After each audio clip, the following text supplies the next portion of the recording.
Welcome to Planet America. Here in the Situation Room, I'm John Barron. And I'm Licciardello, and yeah, we got another situation. The American Navy fired a missile at a suspected drug-running boat off Venezuela. More military operations against cartels are likely. What will stop them is when you blow them up. What the White House is now calling a war on drug cartels. And we're going to take them out. It's all out war on drugs, on crime, on science. Trump is blowing things up literally and figuratively. And there are serious doubts whether any of this is legal. But first, President Trump has signed an executive order renaming the United States Department of Defense the Department of War. And why exactly? We've been talking about this Department of War. So we won the First World War, we won the Second World War, we won everything before that and in between, and then we decided to go woke and we changed the name to Department of Defense. So we're going Department of War. So the word defense itself is so woke, it's actually making America lose wars. Huh. The newly renamed Secretary of War, former Fox and Friends weekend host Pete Hegseth, has also noticed the change in name from War Department to Defense Department in 1947 saw a change in fortunes on the battlefield. We haven't won a major war since, and that's not to disparage our warfighters, whether it's the Korean War, the Vietnam War, or our generation of Iraq and Afghanistan. That's to recognize that this name change is not just about renaming, it's about restoring. Words matter. And yes, words do matter, especially if Pete can make them rhyme. We're gonna fight to win, not to lose. We're gonna go on offense, not just on defense. Maximum lethality, not tepid legality. Violent effect, not politically correct. We're gonna raise up warriors, not just defenders. So this War Department, Mr. President, just like America, is back. wow, that white guy's pretty fly, John. Give the man some beats. Let's do this! We're gonna fight to win, not to lose. Fight to win, fight to win. We're gonna go on offense, not just on defense. Maximum lethality, not tepid legality. Violent effect, not politically correct. We're gonna raise up warriors, not just defenders. So this War Department, Mr. President, just like America, is back. This funky name change is going to make all the difference, I'm sure, John. There are just three problems. Really? One, we have to stop the Nobel Peace Prize Committee from finding about this at all costs. Yeah. Two, changing all the seals and the medals and the uniforms, it's going to cost tens of millions of dollars, maybe more. And last I saw, we had Doge running riot through the government trying to stop pointless waste of money like this one. And three, John, Trump can't change the name. He just can't. Renaming a government department properly requires an act of Congress. Don't believe me? Just look at the actual executive order. It says that the Secretary of Defense is authorized to use an additional secondary title of Secretary of War, and he may be recognized by that title. So this is a secondary name, an official nickname, if you will. And the order says the same thing about the department itself. As for the actual legal name of the department and the secretary, statutory references to the Department of Defense shall remain controlling until changed subsequently by the law. So the executive order flat out admits that the official name of the Department of Defense has not changed. It's not a real name change, John, but it will cost real money and it will cause real partisan bickering. Be that as it may, Chaz, as Pete says, America is back in the business of blowing foreigners up, targeting an alleged drug smuggling boat in international waters in the Caribbean. The White House says 11 members of the notorious Tren de Aragua gang were killed in the strike. The president designated that group a foreign terrorist organization earlier this year. We have a lot of drugs pouring into our country. A lot of things are coming out of Venezuela, so we took it out.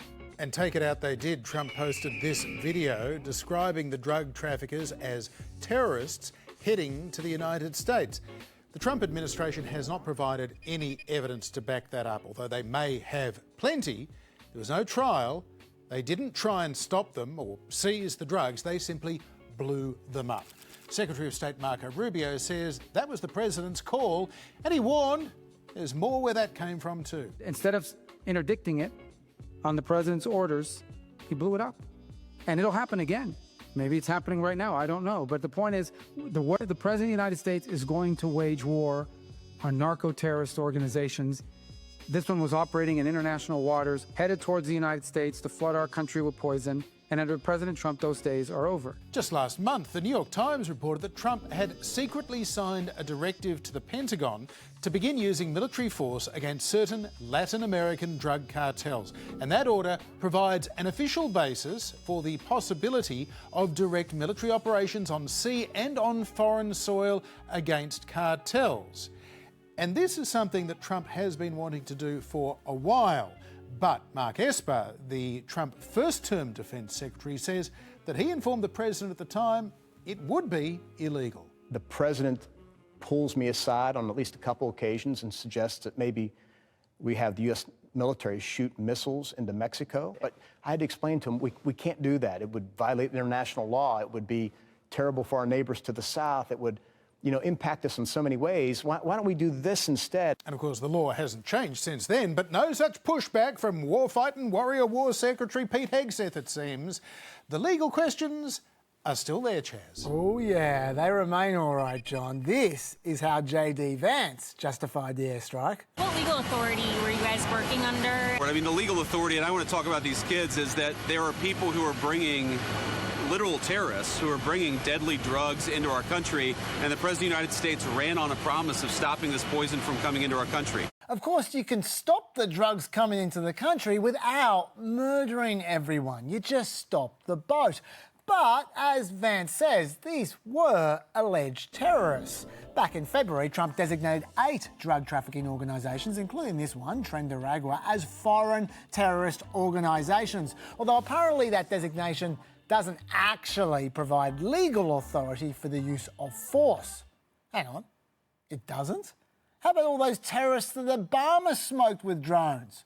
Well, they were covered by the 2001 congressional authorization for the use of military force against Al-Qaeda and its Taliban hosts in Afghanistan. And yes, Obama did stretch that authorization to justify strikes against related groups of Sunni Islamist militants, but that authorization simply doesn't cover war against completely unrelated groups that Trump chooses to call terrorists. Okay, forget the 2001 authorization then. Doesn't the president just generally have the right to kill terrorists? No. Calling groups terrorists gives Trump the right to sanction them, or to freeze their assets maybe, but it doesn't give him the automatic right to set the army on them. OK, well, what about self-defence then? The White House said the strike was taken in defence of vital US national interests and in the collective self-defence of other nations. Maybe so, but self-defence usually involves the threat of imminent death or bodily injury. There's no legal precedent for claiming that a country can invoke self-defence as a basis to target drug trafficking suspects with lethal force. Come on, there must be some circumstances in which presidents can kill people, surely. Yes, there are. Under the War Powers Act, the president can use the armed forces to kill people when there are already hostilities occurring, or when there's situations where imminent involvement in hostilities is clearly indicated by the circumstances. But is that what was going on here? I don't know about that. What I do know, though, is that 2 days after the airstrike, when everyone was dead, Pentagon officials were still working out what legal authority they would tell the public was used to justify the airstrike. That's the kind of legal grey zone we're in now. You might ask, well, why do we even care about all this legal mumbo-jumbo? These were literal terrorists who are bringing deadly drugs into our country. But were they really bringing deadly drugs into the country? Fentanyl is certainly a deadly drug, cocaine less so, but apparently none of the fentanyl comes from Venezuela. And were they even going to America? On Tuesday, the Secretary of State didn't seem to think so. These particular drugs were probably headed to Trinidad or some other country in the Caribbean, at which point they just contribute to the instability these countries are facing. But then on Wednesday, after Trump asserted that they were going to America, well, then Rubio seemed to change his mind. If you're on a boat full of cocaine or fentanyl or whatever headed to the United States, you're an immediate threat to the United States. And the president, under his authority as commander-in-chief, has a right under exigent circumstances to eliminate imminent threats to the United States. And that's what he did yesterday in international waters. Oh, really? Were they an imminent threat? Because, interestingly, Venezuela is not the usual source for drugs that eventually reach America. Most of the cocaine from Venezuela actually goes to Europe. Cocaine for America tends to come from Colombia and go through Ecuador and up the Pacific coast. So if they were heading to America, that would be quite unusual. And we've just got to ask, were they even drug dealers at all? Because Insight Crime have found no direct participation of Trainwreck in the transnational drug trade at all. Although, admittedly, TDA have been subcontractors at times. And look, hey, maybe this was a first. Maybe. But a former senior federal law official did note to the New York Times that it was strange to have 11 people manning a vessel that could easily be crewed by 2 or 3 people, since drug traffickers want to maximise the amount of space in their boat for carrying drugs. So this former official thought it was more likely that the boat was carrying migrants on a human smuggling run. Who knows? We sure don't, because all the evidence has been blown sky high. So I guess we should just, hey, trust Trump and Hegseth then, hey? And I guess we should also just trust them again the next time this happens, like they've promised. You see, this is why you have laws, and this is why you have trials. It'd be nice if we could have them back again one day, John. It's a nice thought. US presidents, of course, have talked about a war on drugs for more than half a century. And while the CIA has conducted a lot of operations over the years to disrupt production and supply, it was always largely a metaphorical war, like Lyndon Johnson's war on poverty and Richard Nixon's war on cancer. But this thing now is looking very literally like a war. But actual wars have actual rules. There are laws, there are conventions. So what are the rules of this kind of war, or whatever it is? For an expert opinion, I spoke to Brian Finucane. He's a former legal advisor to the US State Department on the use of military force. He's now a senior advisor to the US program at the International Crisis Group. Brian Finucane, welcome to Planet America. Can you tell us, on what legal basis can the United States blow up a boat on the unproven claim that it is smuggling drugs? Well, it is a truly extraordinary attack that the U.S. government launched this last week in the Caribbean. And I just want to, before we get into the authorities, I just want to establish some framing here. You know, we have a term in common usage for when you conduct the killing in premeditation of another person outside of armed conflict, and that term is murder. And the U.S. government has not established that the attack on this vessel, that those individuals were in any way lawful targets under the law of armed conflict. And so we're left with the fact that the U.S. president personally ordered killing of these people, despite the fact that by his admission of his own government, it was unnecessary. They could have conducted an interdiction of the vessel and taken these people into custody, as has been the long-standing practice of the U.S. Navy and Coast Guard working in conjunction. Now, in terms of authority, the administration has not said very much. It has issued its first formal legal justification just this afternoon in D.C., and it rests, as a matter of domestic law, solely on the president's authority under Article 2 of the U.S. Constitution, and the president's role as commander-in-chief and chief executive. As a matter of international law, the justification that the administration has put forward simply says self-defense without much further elaboration. It is possible the administration may put out further legal justifications, including in a letter to the United Nations, which is typical for use of force operations. But I would say overall, the legal justification offered thus far by the administration is extraordinarily thin. And as you mentioned earlier, the facts to establish what happened are also quite scant. And Brian, how solid legally is the US designation of drug cartels as terrorist organisations? Drug smugglers and terrorists would seem to be rather different things. Well, that's exactly right. And I think it's important to realize that the use of military language, wartime language, characterizations of entities as terrorists is all very intentional. The administration is trying to use the rhetorical and political framing of the war on terror and to repurpose that for other ends and against other enemies. And in this case, those would be criminal organizations in Latin America, but they've also used that framing against migrants to the United States more generally and domestic political opponents. And just to drill down on the terrorist designation point, under U.S. law, there are certain designations that can be imposed on foreign entities. The relevant one here is called a foreign terrorist organization.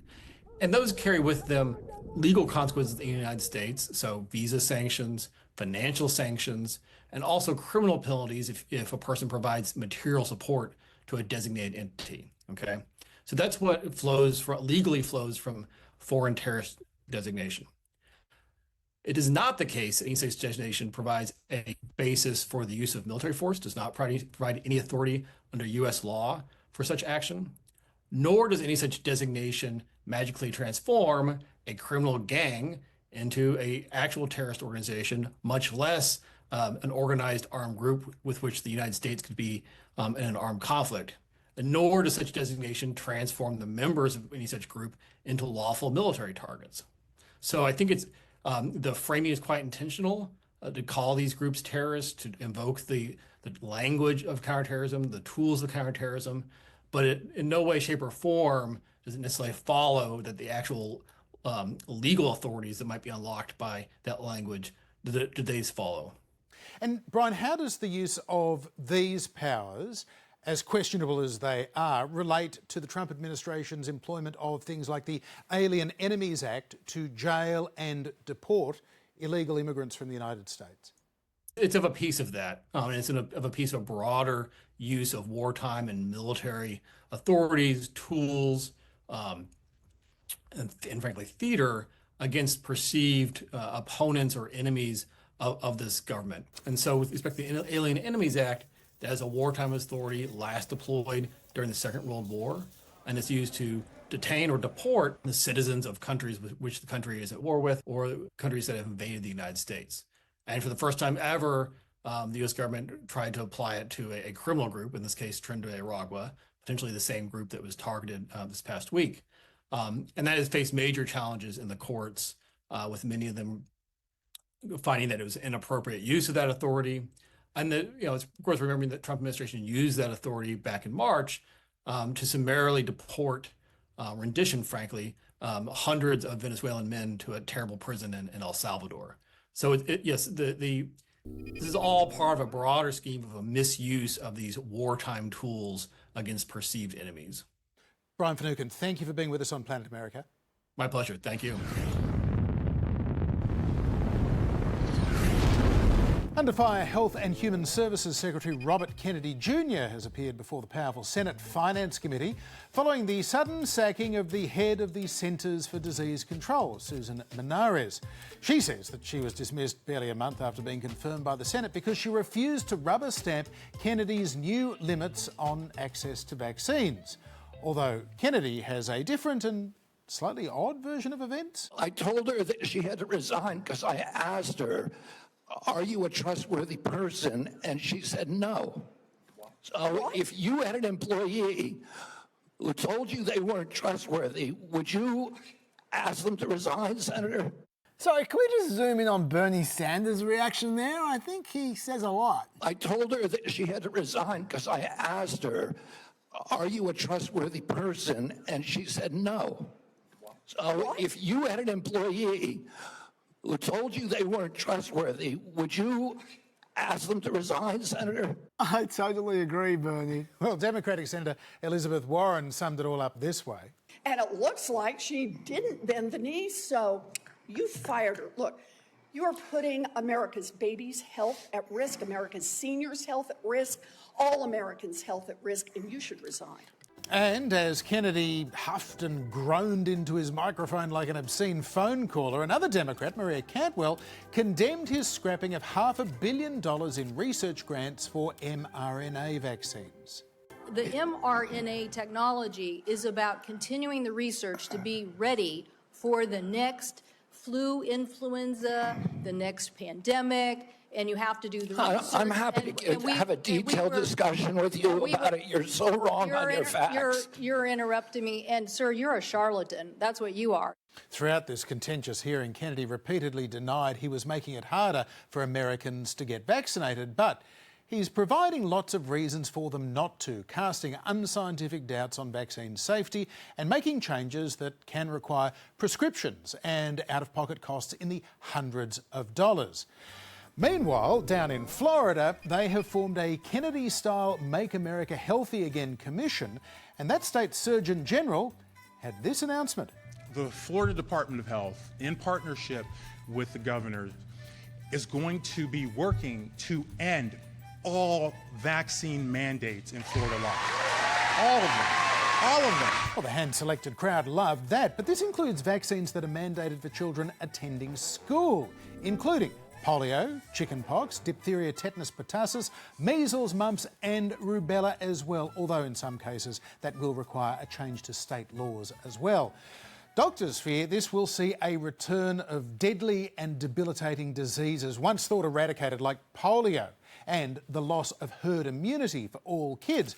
The Surgeon General, Joseph Ladapo, says, forget them, this is about freedom and choice. Every last one of them is wrong and drips with disdain and slavery. Okay? Who am I as a government, or anyone else, or who am I as a man standing here now, to tell you what you should put in your body? Who are you? Well, governments, including Florida's, actually do that all the time. Obviously, they make many drugs illegal, and Florida is also one of 12 American states to ban people on welfare from spending their entitlements on foods that the government deems to be unhealthy for them to put into their bodies, including soda, energy drinks, candy, even prepared desserts like packaged cakes and cookies. But just in case there was any doubt that this isn't just about freedom and choice, Joseph Ladapo is absolutely spreading fears about vaccines. It's not that sometimes people will end up regretting the decision that they made, and we've seen a lot of that during the COVID-19 pandemic. I mean, how many people put that poison in their bodies with these mRNA COVID-19 vaccines and wish they could turn back the hands of time? It is, of course, frankly absurd to call mRNA or any COVID vaccine poison. A major review of scientific literature 2 years into the COVID pandemic, when more than 8 billion doses of various COVID-19 vaccines had been administered globally, found there had been some severe adverse reactions, including myocarditis and anaphylaxis, but they noted that those side effects were very rare, and after those 8 billion doses, they identified 38 deaths that were potentially vaccine-related, of which just 14 cases where the causal relationship was very probable or confirmed. So 14 out of literally billions. And for more context, there were over 1.1 million COVID deaths in the United States alone to September 2023. Experts estimated at least 232,000 Americans died needlessly. Those deaths could have been prevented if they had been vaccinated. So, for Ladapo and Kennedy to do anything other than urge people to be fully vaccinated is a dangerous denial of science. There was another legal setback for President Trump last week, with a federal court judge ruling Trump's deployment of the National Guard in Los Angeles violated the law by performing law enforcement duties that are prohibited for the military. Basically, soldiers are not cops. Trump has vowed to appeal the ruling, but in the meantime, he wants to send troops into Chicago next. After a weekend in which dozens of shootings in Chicago left multiple people dead and wounded, U.S. President Donald Trump put it this way. You can go to Afghanistan, you can go to places that you would think of. They don't even come close to this. Chicago is a hellhole right now. The Democratic governor of Illinois, J.B. Pritzker, says that sending the troops in just is not necessary. None of this is about fighting crime or making Chicago safer. None of it. For Trump, it's about testing his power and producing a political drama to cover up for his corruption. Like California's Governor Gavin Newsom, J.B. Pritzker is a likely 2028 Democratic presidential candidate. So even if he won't welcome federal troops being sent into Chicago, he probably will welcome the fight with Trump, Chaz, and the attention it's going to bring him. Totally, John. And he's won some fans, to be honest, with his pugnaciousness. Some of the Democrats love that. But I have to say, I hate how news programs like the one we played before report about the dozens of shootings in Chicago. Like, that's a huge number. Chicago has 3 million people. It's got dozens of everything. It's the per capita rate that actually matters. Take 2024, when Chicago had 572 murders. That sounds like a lot. In fact, it's the most from any city in America for the 13th straight year. So that is a lot. But Chicago has less than half the murder rate of the most dangerous cities in America, which, by the way, are all in red states, albeit with Democratic mayors. And by the way, Chicago has half the murder rate of Chicago back in 1992. As for shootings, in 2024, Chicago had 540 violent crime incidents per 100,000 people, which ranks Chicago as 55th for violent crime amongst American cities with a population of over 250,000. 55th! And this year, it's even safer. Chicago has seen fewer shootings so far this year than any year since the mid-1960s, John. Memphis has literally almost 5 times as much violent crime per capita as Chicago's got. So that is some important context about why rates matter. But if Trump does go into Chicago, he's got a little bit of a problem, which is how can he legally justify it, if that kind of thing matters anymore? Washington, D.C. was easy to justify because the feds have extra powers there. In LA, Trump used protests as a pretext, pretending that they were riots. But even then, as you said, John, before, the courts held that Trump overstepped his authority with how he used the National Guard in LA. So they've stopped the Trump administration from using federalized troops for law enforcement activities such as arrests, searches, seizures, traffic control, crowd control, interrogation, or acting as informants, which really doesn't leave the National Guard much to do in Chicago, except maybe gardening and picking up trash like they're doing in Washington, D.C. at the moment. So is that Trump's vision for Chicago? Not judging by this tweet of Trump's, saying that Chicago is about to find out why it's called the Department of War. By the way, remember, we're supposed to be trusting this guy that his legally questionable airstrikes were justified. What could possibly go wrong? I always pictured him more as a Colonel Kurtz than a Kilgore, but that's just me. That's it for another trip to Planet America. We will be back on ABC TV at the same time next week, or anytime you like on ABC iView, YouTube and Facebook. There you'll also find recent shows, just in case you missed one. And we'll be back for the weekend edition of Planet America this Friday night on ABC News, and also they're on iView and online. See you there. Bye-bye.